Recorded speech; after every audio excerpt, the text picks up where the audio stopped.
기도회 때마다 우리 함께 보는 주제가 있는데, 신앙과 성경의 어떤 의문이가 그리고 난제에 관해서 함께 살펴보고 있습니다. 오늘은 128번째 시간으로 어떻게 하나님이 인신 제물을 바치라 이렇게 명할 수 있나요? 라고 함께 사랑의 하나님이신 그분이 정반대의 말씀을 하실 수 있을까? 이 부분에 대해서 함께 말씀을 나눌게요. 여러분, 아브라함이 100세의 아들을 얻었습니다. 여러분, 우리가 할아버지 할머니가 되면 아무리 근엄한 아버지라도 할아버지가 되면 무장해대가 다 되더라고요. 그래서 손녀와 손자 너무 금지옥엽으로 너무 근엄한 할아버지가 아니라 너무 해맑은 그런 모습을 보여주고 있는 게 바로 자녀들, 특별히 손자, 손녀를 낳은 할아버지, 특별히 그 마음입니다. 그런데 아브라함은 100세에 드디어 기다렸던 약속의 씨, 바로 이삭을 얻었어요. 불면 날아갈까, 쥐면 혹시 이게 부서질까 싶어서 너무 귀하고 귀한 이 아들을 주신 하나님께 감사하는데, 이 아들을 보고 있자니 웃음이 끊이지 않고요, 이 아들만 바라보니까 너무 기쁜 그 아브라함의 모습을 한번 상상해 보십시오. 엄마였던 사라도 사라지만 이 아버지, 이 아브라함이 얼마나 기뻐했을까요? 그런데 이 모습을 보신 하나님이 질투가 나셨는지 그만 오늘 본문에 보니까 청천벽력과 같은 명령을 아브라함에게 내리십니다. 하나님께서 왜 다른 것도 아니라 그냥 다른 것들을 말씀하시도 있는데, 하나님이 하필 왜 이 아들을 바치라고 하실까? 도무지 저도 이해가 안 돼요. 그리고 문제가 뭐냐면, 하나님이 바치라고 했다면 명하신 거와 정반대되는 모순과 이런 어떤 반대되는 말씀을 하시면 안 되잖아요. 물론 이 창세기 이 기사 이후에 모세 시대의 율법 시대 이후에 이제 더 자세하게 말씀하시긴 하지만, 모세 시대의 율법서에서 그리고 그 이후에 계속 선지서에서 어떤 말씀이 주로 나옵니까? 대표적으로 우리 레위기서에 한번 보세요. 레위기서 띄워주세요. PPT 좀. 레위기서에 보면요, 이런 말씀을 합니다. 시작.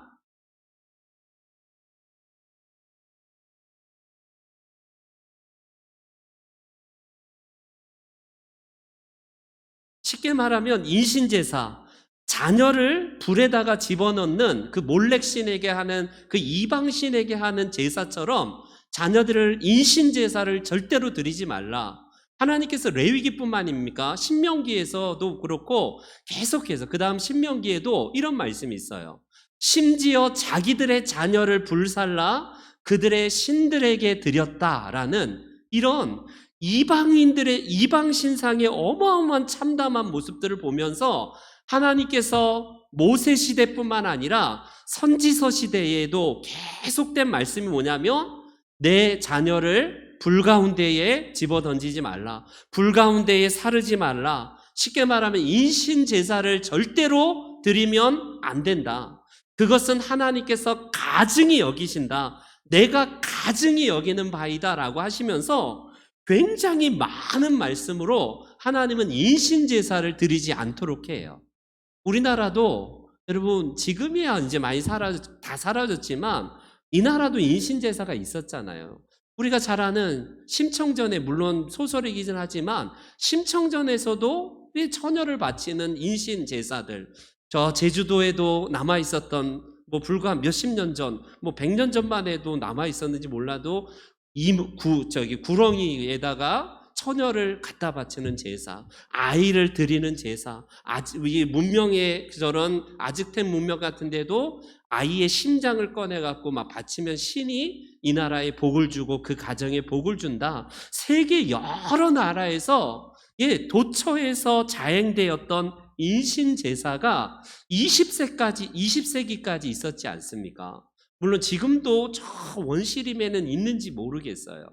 여전히 이 세상에는 그런 끔찍한 자녀들과 처녀를 비롯해서 인신제사를 드리는 것을 하나님은 가증히 여기신다 하면서 절대로 너희들은 그렇게 하지 말라라고 말씀하신 분이 누구냐면 하나님이세요. 하나님. 그런 하나님께서 물론 지금 이 말씀은 이제 율법의 시대가 아닌 창세기 시대니까, 이 아브라함 시대니까 비교적 오래전의 이야기이긴 하지만, 그래도 하나님께서 왜 여기서는 이렇게 했다가 나중에 시간이 흘러서 인신제사를 드리면 안 된다 이렇게 말했을까?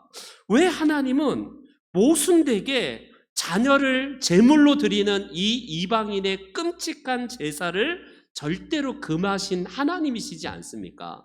문제는 뭐냐면 무엇보다도 하나님도 하나님인데 그 명령에 이 아버지가 어떻게 행동했는지를 오늘 22장의 그 이후에 쭉 우리가 볼 수 있는데요. 어떻습니까? 기독교인들을 이러고 보면 다른 예수 안 믿는 사람들이 이상한 집단으로 볼 수밖에 없을 것 같아요.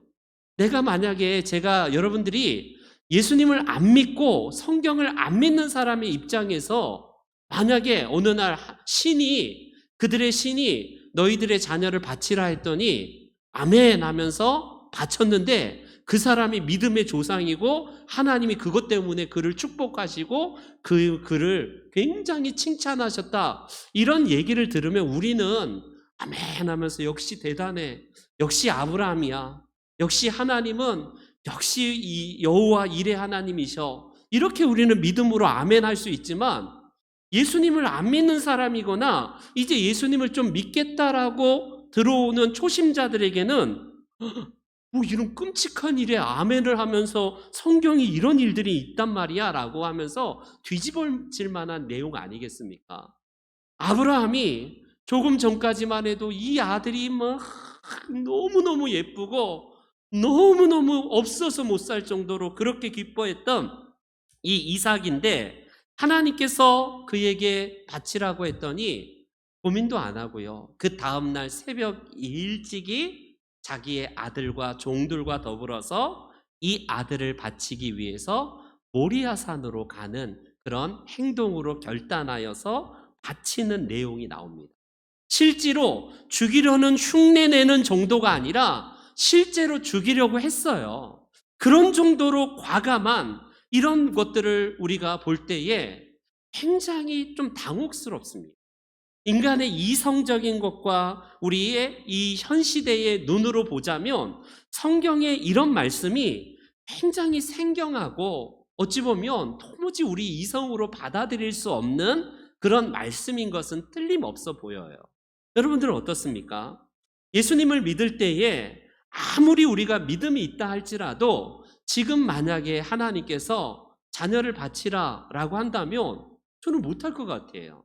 만약에 하나님께서 하람이나 사로와 둘 중에 아무나 나에게 바치라라고 한다면 하나님, 얘네 대신에 제가 가겠습니다, 차라리 저를 하나님께 드리겠습니다라고 할지언정 자녀만큼은 절대로 안 됩니다라고 할 것 아니겠습니까?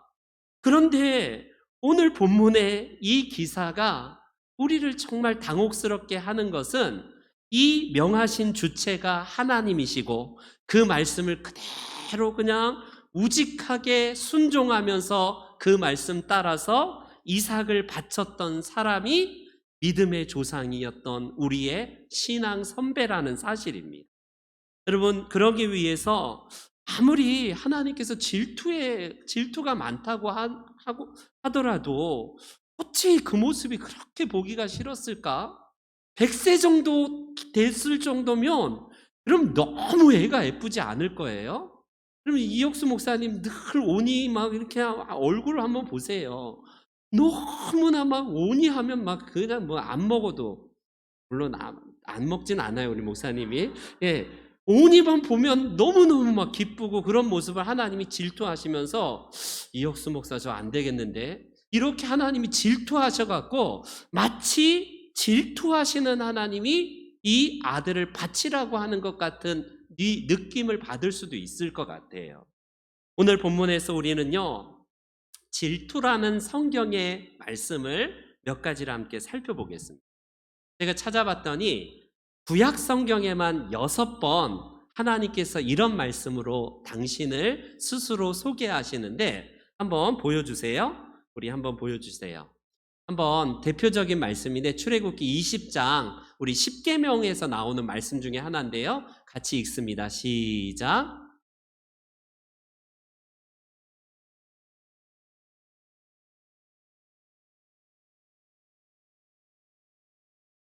질투하는 하나님이다. 나는 질투의 하나님이다. 질투하시는 하나님이다. 라는 의미에서 6번이나 하나님께서 출애굽기 그리고 신명기, 여호수아서 이런 말씀에서 6번이나 하나님께서 스스로 나는 누구다라는 표현에서 질투하는 하나님이다. 질투의 하나님이다. 이런 표현을 하십니다. 그러고 보면 우리가 질투라는 이 감정은 좀 부정적인 감정으로 많이 쓰여지지 않나요? 예컨대 우리는 아이 때부터 그런 질투의 마음이 누가 가르쳐 주지도 않아도 본능적으로 우리는요 질투가 나와요.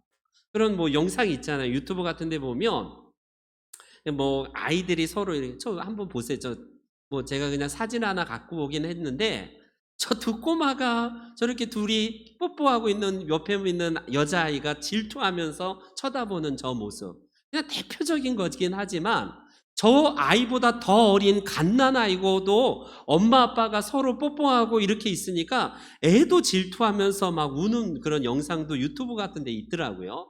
여러분 하물며 아이도 그러는데 우리가 자라서 성인이 되어서 교회 안에서 누군가에 대한 질투와 시기심의 마음이 한 번도 나는 갖지 않았다. 나는 사회생활하면서 누구 한 번도 질투하거나 시기하지 적이 없다. 이런 사람은 없어요. 아무도 없습니다. 우리는 본능상 질투하는 감정을 가지고 있어요. 그래서 그런지 성경을 볼 때에 질투하는 하나님이다라는 이 표현을 볼 때에 하나님도 우리 사람처럼 질투하는 하나님이라고 하니까 그런 감정을 가지고 시기하고 누군가를 미워하고 이런 마음으로 질투하는 하나님이다라는 의미로 받아들이는 경향이 있습니다.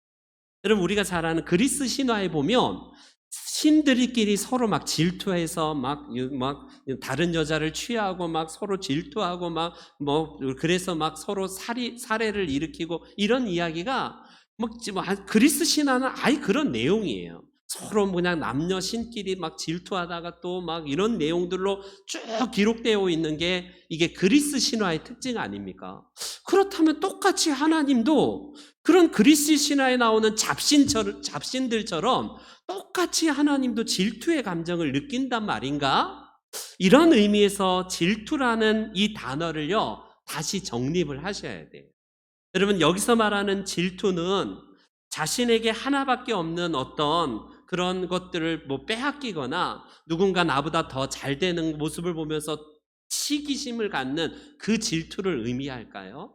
하나님께서 말씀하시는 여기 질투를 어떤 학자는 그래서 오해할 수 있기 때문에 어떻게 번역하는 게 더 좋은가? 물론 원문에는 질투라가 맞지만 열정으로 번역하는 게 훨씬 더 성도들이 사람들이 받아들이기에 좋은 단어다 이렇게 얘기한 적이 있습니다. 그래요. 하나님의 말 선포에서 질투하는 하나님이다. 나는 시기하는 하나님이다. 라는 이 질투의 표현은 뭐냐면 내가 너를 절대로 포기하지 않고 너를 절대로 놓지 아니하고 너를 사랑하는 하나님이다. 나는 그만큼 너를 열정적으로 사랑하는 하나님이다. 나 절대 너를 못 바꿔. 이런 하나님의 열정과 정열을 의미하는 것에서의 질투라는 것이지 인간적인 시기의 감정의 질투가 아니라고 이렇게 얘기를 합니다. 여러분 여기서 우리가 질투라는 하나님의 질투의 하나님이다라는 표현의 앞뒤 문맥을 보세요. 다 무슨 표현이 나오냐면 사람들이 우상에게 마음을 뺏기는 것에 대해서 하나님이 그거 못 봐. 내가 너를 어떻게 창조하고 너를 어떻게 내가 구원했는데 라고 하면서 하나님께서 열정적으로 인간을 구원하시고 끝까지 사랑하시는 그 전후 문맥의 내용들이 다 그런 표현이에요. 뭔가 시기심이 있어서 그래서 질투한다라는 의미가 아니라 하나님은 하나뿐인 아들을 주실 정도로 우리 모두를 사랑하시고 끝까지 포기하시지 아니하는 하나님의 일하심을 표현할 때에 그게 질투라는 표현으로 성경은 기록을 하고 있다라는 사실입니다. 여러분, 제가 만약에 하나님을 사랑하는 것보다 만약에 저희 집사람이 너무 예뻐서 지금도 눈이 막 눈에서 꿀이 뚝뚝 떨어지면서 어떻게 저렇게 예쁠까 막 이렇게 하고 있다고 한번 생각해 보세요. 그러면요, 하나님께서는 반드시 그 모습을 보시면서 야, 천 목사야, 너 진짜 아내 사랑하기를 진짜 잘하는구나 이렇게 하실까? 물론 그럴 수도 있지만 그게 넘어서서 하나님보다 더 사랑하고 하나님보다 더 마음속에 더욱더 많은 것들을 둔다면 그건 우상이라고 말씀하시는 거예요.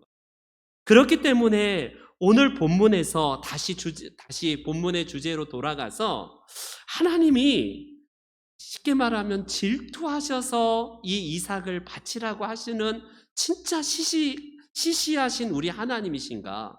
진짜 질투의 감정 때문에 그 아이에게 빼앗겨버린 아브라함의 마음을 다시 되찾고자 하나님이 진짜 그 외아들을 바치라고 하시는 너무나 쪼잔한 그런 하나님이실까? 그렇지 않겠죠. 우리가 분명히 주의해야 될 사실을 오늘 본문에서 하나님은 아브라함을 시험하셨다라는 사실입니다. 시험.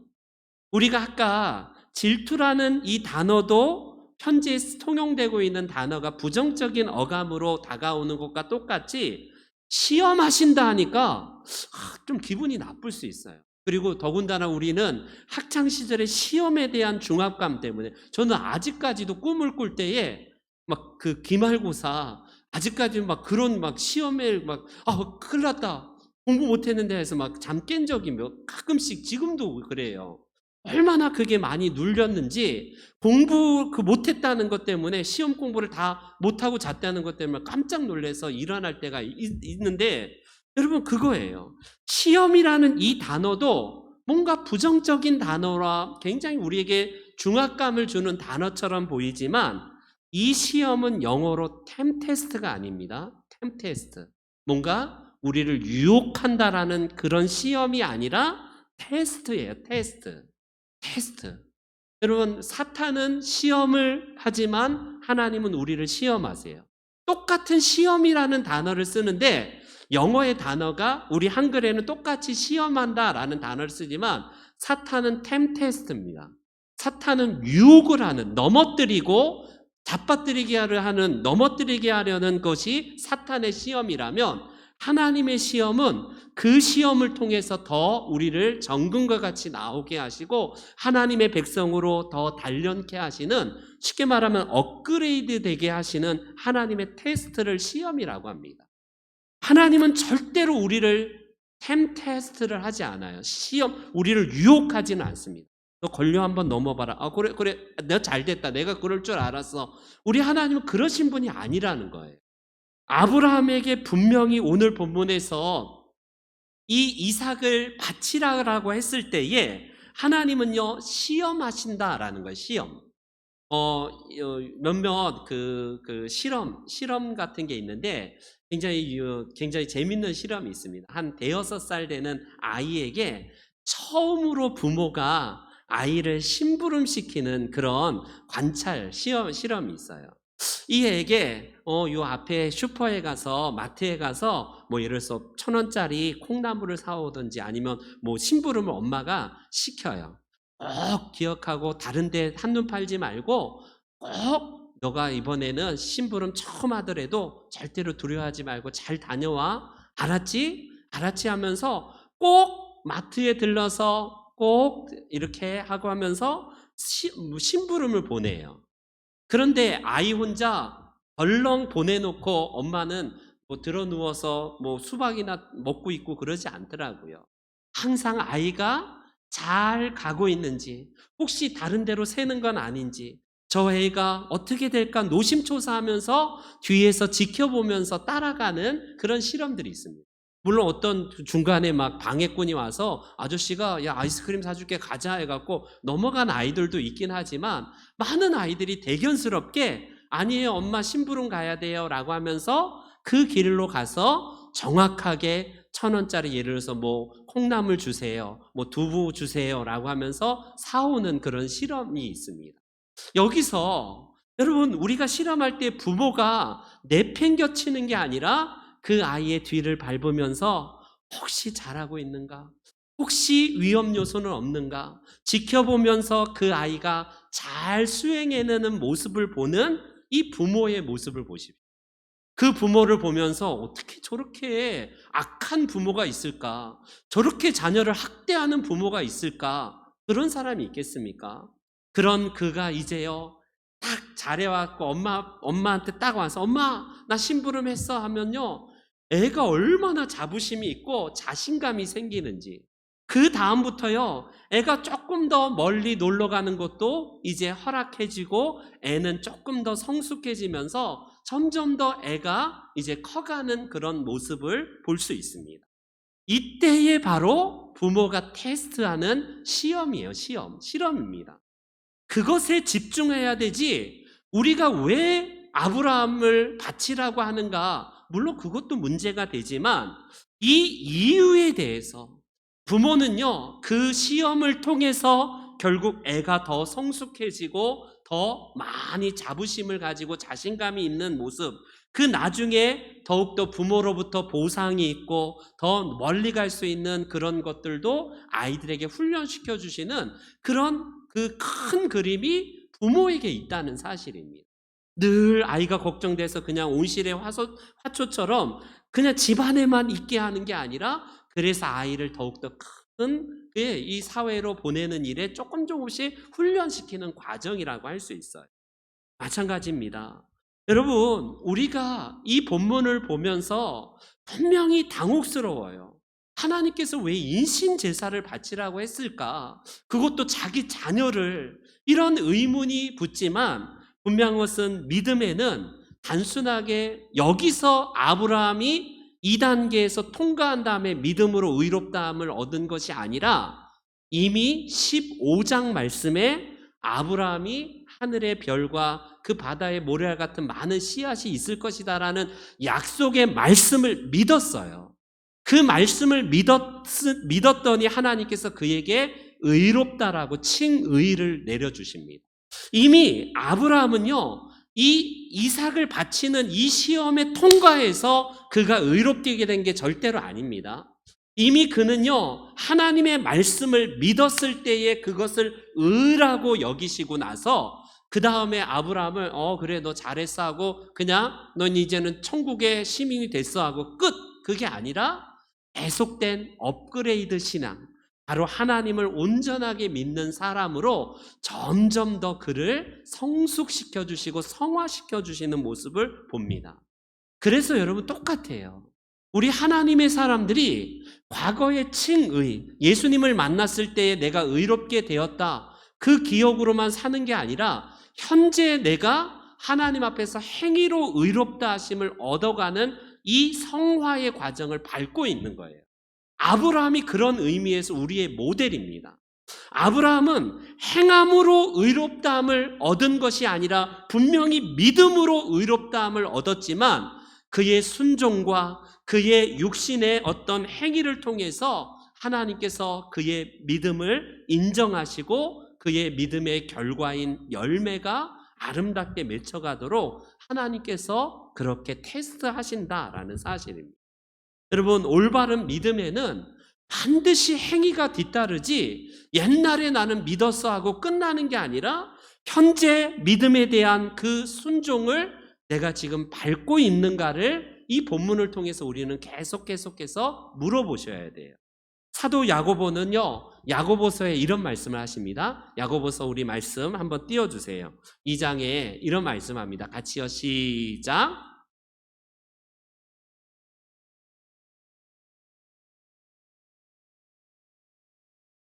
여러분, 바로 그거예요.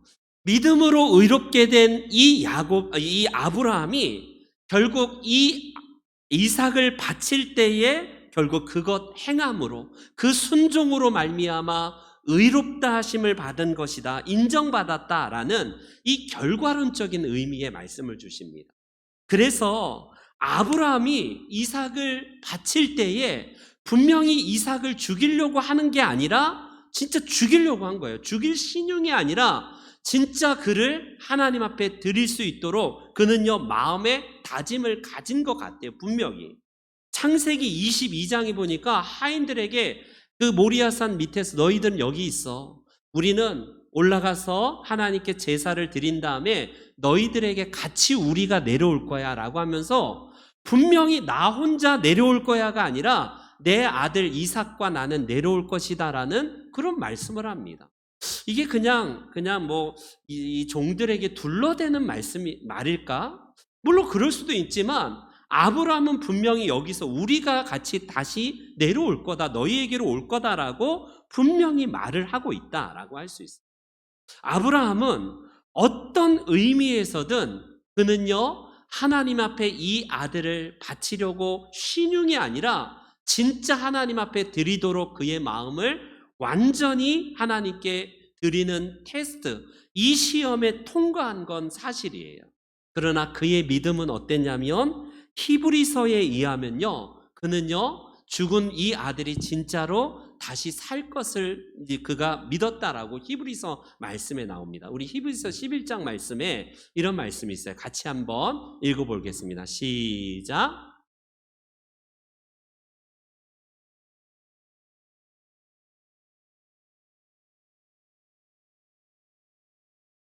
여러분, 저게 히브리서 기자가 아브라함의 믿음을 평가하는 딱 한 절의 요약이에요.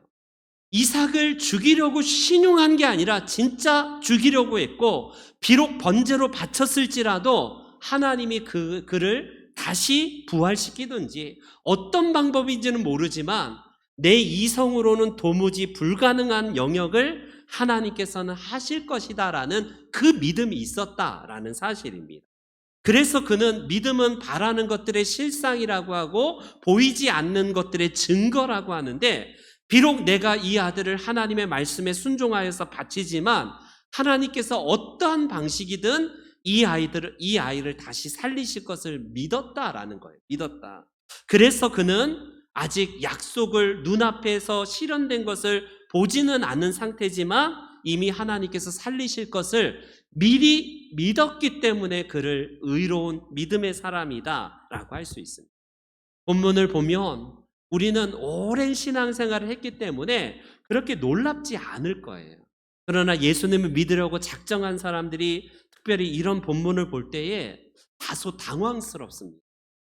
어떻게 이게 예전의 신이기 때문에 혹시 야훼 신이, 여호와 신이 이런, 혹시 너무 오래된 신이기 때문에 이런가?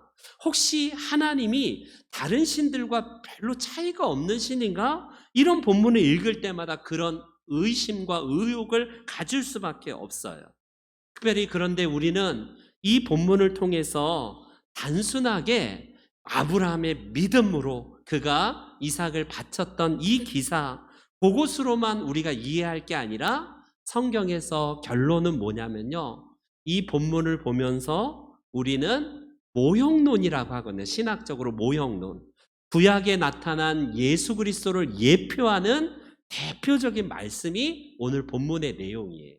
아마 들어보신 적이 있을지 모르지만 이 모리아산, 이삭이 그 장작을 메고 가는 그 십자가를 지고 갔던 예수님께서 골고다산에 올라갔던 그 산이 모리아산이라는 사실을 혹시 아십니까? 지금 이삭은 자기가 아버지에 의해서 칼로 죽이게 되고 그래서 번제로 바쳐지게 될 그 산을 올라요. 그게 훗날 누구를 예표하는 모습이냐면 아버지에 의해서 골고다산에 십자가를 지고 올라가신 예수 그리스도를 그대로 예표하는 말씀입니다.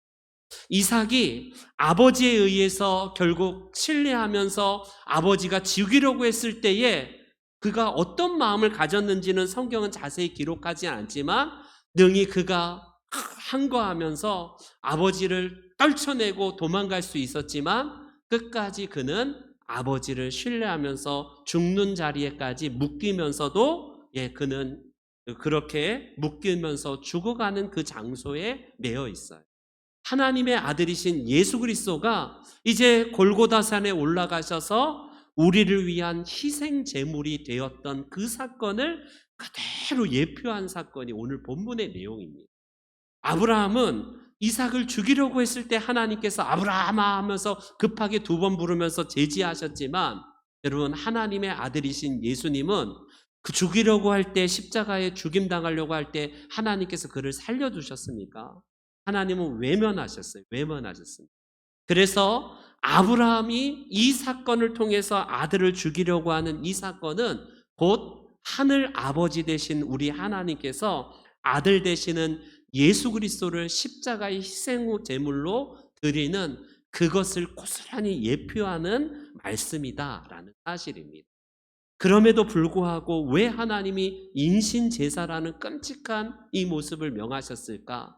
그것은 바로 그 아들을 십자가에 내어놓으실 정도로 그것 외에는 우리를 살릴 수 있는 길이 없기 때문에 하나님께서 마지막으로 그 아들을 주시기까지 우리를 사랑하시는 하나님의 사랑의 표현이다라는 사실입니다. 참고로 아브라함은요, 잘 알다시피 우루 지방에서 그가 이주해 왔던 이방 사람이, 원래 히브리 사람이 아니잖아요. 이 아브라함은 자기 고향 우루에서 아까 보았듯이 인신제사가 흔히 발생되었던 가나안 문화가 흔하게 있었던 문화예요. 여러분, 그런 그가 우루 지방에서 산채로 자녀들을 불태우거나 아니면 제물로 바치는 이 모습은 너무 쉽게 목격한 그로서는요, 이 아들이 어떻게 죽어가는지 그 참담함을 왜 모르겠습니까? 그런데 하나님은 단순하게 그래서 그 가족과 그 나라가 잘 되는 게 아니라 하나님으로서는요, 어때요? 당신의 아들을 내어주셔서 희생이에요. 100% 희생입니다. 그럼을 통해서 뭔가 얻는 이득이 하나님으로는 없어요. 유일하게 한 가지 있다면 그 자녀들을 위해서 희생하신 그 사랑밖에 없다는 사실입니다. 이게 인간의 어떤 이방신에서 드리는 이게 인신제사와 하나님께서 아들을 십자가에 내어놓은 사랑과 완전히 차이나는 그런 제사라는 사실입니다. 오늘도 성경을 윤리적인 잣대로 이해하면 이해가 안 돼요. 그리고 100% 우리의 이성으로 접근할 때에 굉장히 당혹스러운 말씀들이 이 말씀 말고 너무나 많이 있습니다. 그러나 그 모든 것을 하나님의 사랑의 시각으로 우리가 바라본다면 이것처럼 하나님께서 오늘도 나는 너희를 질투하는 하나님이다, 너희를 진짜로 사랑하면서 너희의 그 사랑을 결코 나는 어디에도 다른 우상에게 준 일이 없다라고 하면서 하나님은 오늘도 우리에게 질투하시는 하나님으로 나타나십니다. 저와 여러분들이 그 아브라함이 이삭과 함께 모리아산에 올라갔던 그 동산, 그곳이 바로 예수 그리스도께서 우리를 위해서 십자가를 지시고 올라가셨던 희생의 장소, 골고다 언덕이라는 사실, 그곳에서 하나님은 실제적으로 아들 예수 그리스도를 십자가에 짓이겨 주시고 완전히 번제로 바쳐지고 그 희생 제물로 바쳐진 참담한 모습을 눈물로 하나님은 목도하셨어요. 하셔야 됐습니다. 이 사랑 앞에 저와 여러분들이 다시 살게 되었고 구원받은 하나님의 백성이, 이 사랑으로 말미암아 더욱더 우리가 믿음으로 순종하면서 하나님 말씀에 더욱더 우리가 성화되어가는, 업그레이드 되어가는 그런 아브라함의 순종과 믿음이 우리 모두에게 다 있기를 주의 이름으로 축원합니다. 아멘. 아멘.